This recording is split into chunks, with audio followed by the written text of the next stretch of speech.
Hello everyone, nubkeks here. Welcome back to Nub Raids, to what is, I think, the first proper video on Hydra since Awakening came out here on the channel.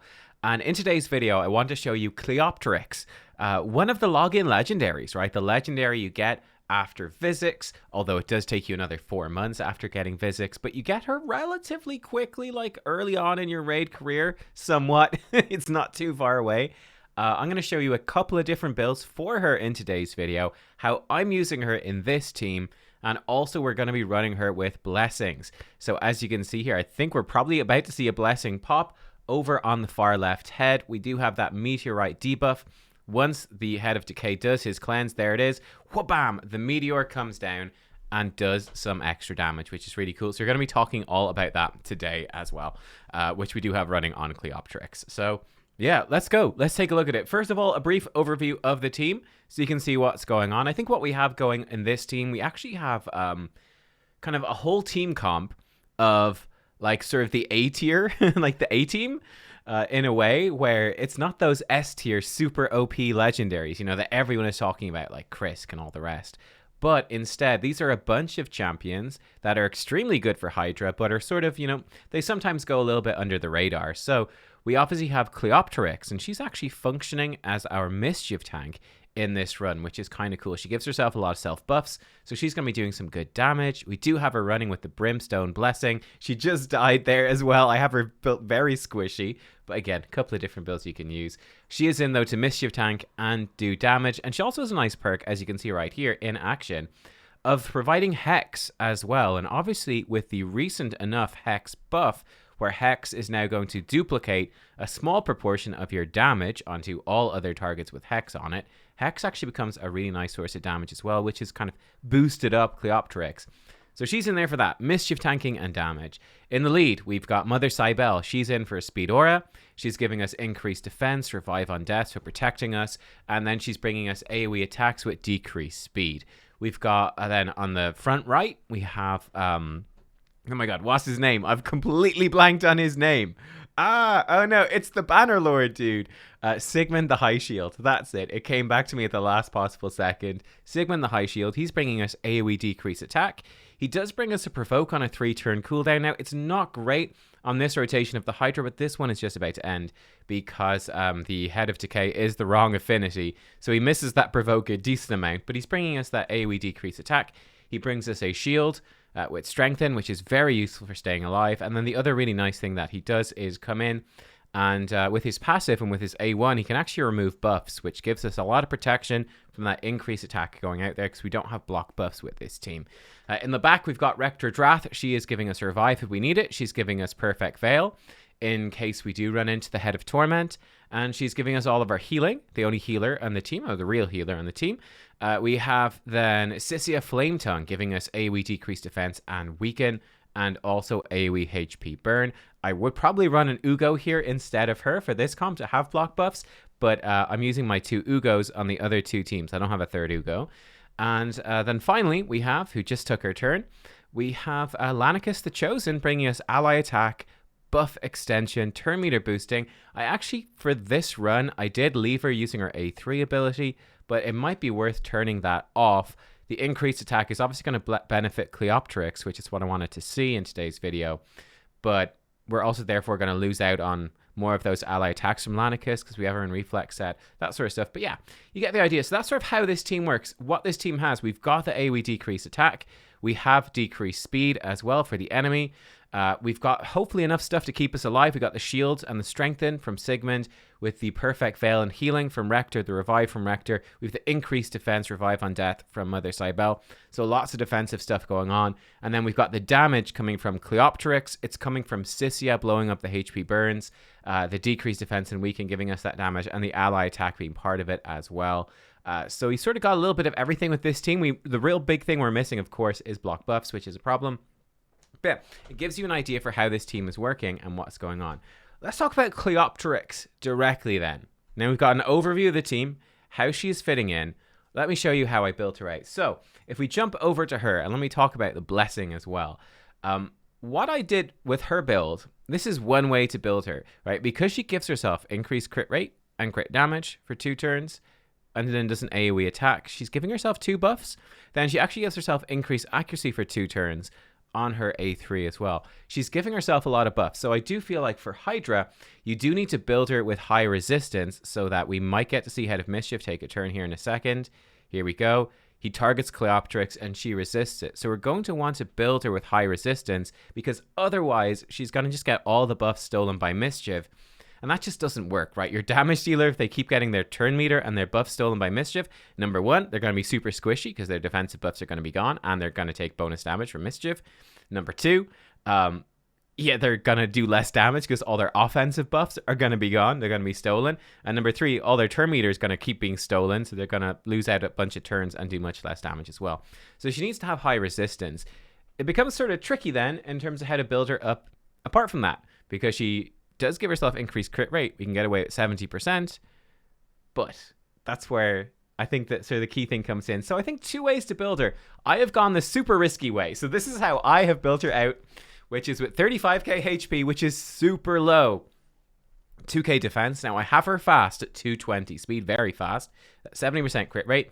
We've got 4k attack, 186% crit damage, and then we have really high resistance, 486, and actually she has too much accuracy. She has 293. This is really enough for Nightmare Hydra, which is not what we need, right? Because she's giving herself increased accuracy before she places her hex, which would actually, with increased accuracy, push her up to like 400 accuracy, which is the requirement for Nightmare. We could get away with way, way less. We could get away with like 150 accuracy probably, and she would be perfectly fine for hard. So this is way over indexed, but mistakes were made, I guess. This is build number 1. The advantage of this build is she is going to do really good damage. I think a lot of people still don't know. I got a very funny comment, well, at least it made me laugh, on a recent video where they said, oh, Ultimate Death Knight sucks. He's as bad as Cleopterix. Ugh, what a waste of these champions. I'm like, yo, both those champs are extremely good. They're some of the best free legendaries that you can get in this game. They're super good. She has really good damage multipliers. She hits very hard with these 2 moves. She's very similar to Ethos, both in terms of her cooldowns on her 2 AoEs and in terms of the damage that she does. She's a big damage dealing champion. So getting damage stats on her is nice, but it's not essential. With this build, I feel like you really do need a well synergized team like we have here, where we have all of those defensive buffs I was talking about, sort of protecting us, keeping us going. That's a problem. That's something that's difficult to do. And you can see my Cleopteryx, she's obviously fallen low. She's died sometimes. We need the revive in there. So she is squishy. She's vulnerable. It's not a safe build like this. It has, you can see she's almost dead again. It has good payoff, but it's certainly not safe. The other way to build her is to forego those attacking stats and build her as, let's say, a support, a utility chicken, if you will, is the way I think that you could also build her. So with that sort of build, what you would do is you would come in, you'd say, I don't really mind about the attack or even the crit rate or crit damage. I'm going to leave those out, but I still think you build her with good speed. You build up her HP a bit more, like give her HP rings and a necklace, maybe even a HP banner, give her HP percentage gloves, and then you're going to be in a much better spot. Now, I think kind of essential, you are going to need a resistance chest. You are going to need a resistance banner. You're going to want a necklace with a good bit of resistance, and then you're going to be looking for pieces of gear with good resistance on them. And then I want her to have good speed as well, because I do want her to rotate around this hex. I think this hex is really good. It adds a lot of damage, so I think that's a big part of what makes her useful. So that's how we're sort of building her out. That's sort of the general gist. You either build her with damage, and she is going to be squishy. You need a good supportive team. Or you still keep her speed high. Number 1 priority, of course, is get her resistance high. You need about 410 for normal, about 460 for hard, and then about 500 for brutal nightmare. It's really high, the requirements, but her accuracy can be low. The rest of her stuff isn't too crazy. As you can see, we're in a lost 6-star gear, lost 6-star legendary. This build right here, the damage build, is pretty crazy, and it doesn't work on the higher difficulties, really. She needs a very good team with her. It's something to watch out for. I think this rotation was pretty bad. He's not in here right now. Well, Head of Wrath just died, but Head of Wrath was actually blue affinity, so it's very possible that he can crit her with 2 big hits in a row, and she can just die. Because, you know, he's got a good chance to crit against green affinity, which he is, so that's a big weakness. But that's what's going on there. So, not too bad. With her mastery, so by the way, we did send her down this way, so we're going to get her War Master. She's got all these AoE hits. That's where a lot of her damage is going to come from. And then we're going to extend her buffs and extend her Hex debuff as well. One definite problem I saw with this team, and you'll probably pick it up if you're looking at this as well, we don't have much provoking. We've got a little bit, but we don't have much in terms of provokes here. We don't have block buffs. So unfortunately with this run, we were very much at the mercy of the Head of Decay, right? Especially because I was just running it on auto. We weren't manualing Sigmund to, you know, provoke only when we had the AoE cleanse ready to go. So the usefulness we got out of Hex in this run, I think was pretty limited. And that's, I think, one of the big appeals of running Cleopterix is that Hex buff and what it's going to add. It can add a whole lot of damage. Here we should see, hopefully, this Brimstone again exploding. Here he goes, Leeching Blight, and boom, the Brimstone comes in and does a nice chunk of damage. Let's talk about that. Let's talk about the blessing. Brimstone. The way this works, this is going to do 25% max HP to the target whenever they use an active skill, and then 5% of the max HP to other enemies. Now, on Hydra, mostly what this does, it's capped to 100k damage. On hard, it doesn't necessarily hit AoE for 100k damage. On the higher difficulties, it will just do 100k to all 4 Hydra heads whenever it explodes. It makes this blessing actually very, very good. It does add a nice, consistent source of damage. I'd say the things to watch out for, I'm probably going to do a whole video on it, but it only works when they use active skills. So not their A1, they have to use their A2 or A3. The Hydra heads, which can make it kind of awkward. So for example, if you land the Brimstone debuff on Head of Decay and he is provoked and he doesn't use his skills, it's literally never going to fire the meteor at him. It's never going to work. On the other hand, if you put this debuff on him, then he does his AoE cleanse, and then the next turn he does his single target cleanse, it's going to fire off 2 meteors on him because the debuff lasts for 2 turns. So that's sort of a sneaky thing you can do. So for example, right here, we got the meteor from Head of Suffering, and again, he's going to do his A3 next turn. We're going to get another meteor coming in as well. So kind of picking and choosing your targets is pretty good. Thing about Cleopterix, she's got a whole bunch of AoE attacks, which means that she's actually not a perfect candidate to be using this Brimstone Mastery. She's not the perfect one. But as of right now, there you go. You can see that meteor come in and do a big chunk of damage there. As of right now, she's one of my very, very few legendaries that is actually a set. You can see they're nearly all running Brimstone right now that are awakened. I do think starting out, this is the one to go for because the chance to place the debuff goes up.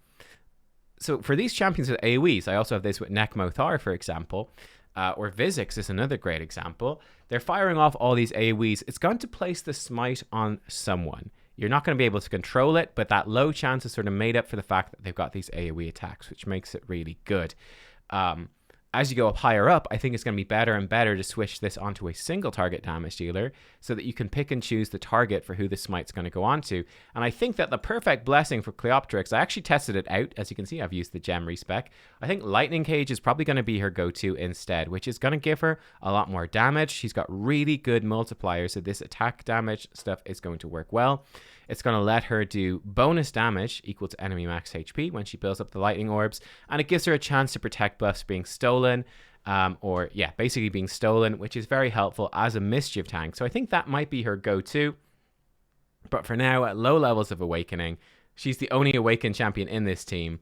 And there we go. That was actually where we ended up with 33.21 million damage here on hard in 26 minutes running through. And as you can see from the damage, Cleopterix, no slouch, guys. Absolutely no slouch. 10.5 million from her coming in. That's including damage from the Hex, which unfortunately, like I said, with this team, we weren't really making the most out of Hex. But I do think that's the big draw for Cleopterix as a mischief tank. I think that is the thing that makes her special as a mischief tank, is the fact that she can mischief tank whilst also providing an AoE Hex, which is very good for dealing with mischief and upping your damage output just in general. But you do need to kind of put her with someone that is a more consistent provoker than Sigmund, so you can keep Decay locked down and you can actually keep the Hex out there and make use of it. We couldn't really with this team. This is like my third team, right? So we weren't able to do it with the champions we had left. But if you think about champions like Kantra, if you think about champions like, well, I guess Skull is really good, but he's also a mischief tank. I think Kantra is a really good one. Bivald of the Thorn would be another really good one, right? These very consistent provokers. They're going to be Solus would be excellent. Really good provokers are going to pair very well with her. I do think a buff extender is a really good thing to pair with her as well. As a mischief tank, she does have 2 buffs here, but they're not up all the time. And again, this increased accuracy, it's a 3rd buff, but it's only up 50% of the time for 2 turns every 4 turns. Mastery's gonna help a bit, but not enough. So I do think a buff extender is a good thing to pair with her. Lanicus, quite a nice option.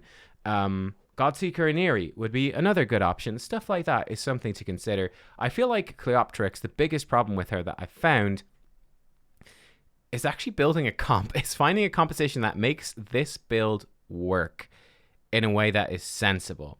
My other team I can show you real fast that I was thinking I would slot her into, I actually found she wasn't as good. This is something to consider, guys. I think she's very, very good, but my second team that I was running here, this is the one I've shown you guys before with Turvold. You can actually see the damage from the Meteor Nekmothar, who is not built with any damage. It's just War Master and Brimstone is all his damage, adding up to quite a bit. I think Aboro, for me, works better overall as a Mischief tanker. Just generally speaking. And with this comp especially, Mithrala is already in there giving us Hex, so there wasn't really any point in having a Mischief tanker that has Hex, like Cleopteryx does, so wanted to put her in a different team. I do feel like Aboro works a bit better. Aboro is Void, so she's not at risk of getting crit by any of these heads, so she gives herself Perfect Veil, so she keeps herself a bit safer. She brings some buff removal as well, so I found that overall, I do prefer Aboro, to be completely honest. I found that she was a safer, more stable Mischief tank, although as you can see, because she can't have Legendary Blessing, she's not going to do as much damage, but I found her to be a safer, more stable option, whereas with Cleopterix, yes, she does a lot of damage, she's got that damage potential, but you have to grapple a bit with her affinity, and you have to provide her with like a buff extender to really make it more consistent. Aboro can get away without a buff extender, but Cleopterix really can't. So it becomes more awkward to slot her in. But like I said, this is kind of like a bit of a B team right here. Well, it's more of an A team in a way. All really good champions, but not like those top tier champs that you see everyone using all the time. But hopefully kind of an interesting team to inspire you with some different ideas. But yeah, this Brimstone thing, I think it's going to really help a lot of players out to get through. And then the other blessings are going to have a massive impact as well. Video on that coming soon. Very, very Hydra focused blessing analysis. Basically, for now, if Cleopterix is your only one awakened, I'd be giving her Brimstone. Ultimately, I do think Lightning Cage is the way to go. And certainly with Lightning Cage giving you or padding out those offensive stats, that's where you might actually come in and build her like a bit tankier and then have her still perform. She'll still do really good damage with all the AoEs. Proccing War Master, she's still going to do good damage. Even if she's not built for damage, she'll add up a nice little chunk of it.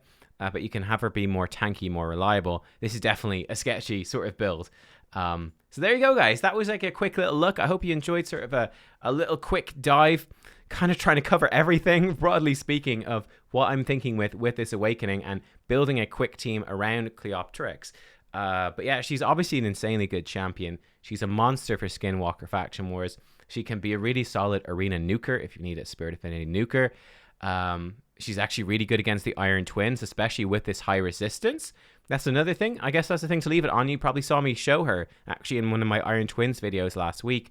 With her passive, when 2 or more allies are dead, she always counterattacks. So she can actually be a really good champ to just keep spamming out those A1s, keep counterattacking.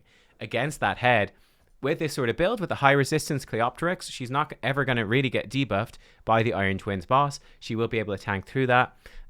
She'll live much longer than everyone else because she doesn't have any Iron Brand stacks, and then she can just pump out quite a lot of damage even without being massively built for damage. And certainly with Brimstone, she's going to do some good work as well. So guys, thank you for watching. I hope that you enjoyed. Let me know, have you been using her? Has anyone actually else used Cleopterix? I think she's really underrated. I think she's pretty badass for this. Difficult for sure to get her in a team. It's not easy to build a team around her. Yeah, again, Ugo would stand out as well. Like I said, Ugo would combo very, very well to provide that coverage with the block buffs. And Leech is going to be very helpful. I think Ugo is great. I do think Lanicus is good, or any buff extender. But yeah, there you go, guys. Thanks for watching. I'll see you all next time. Bye-bye.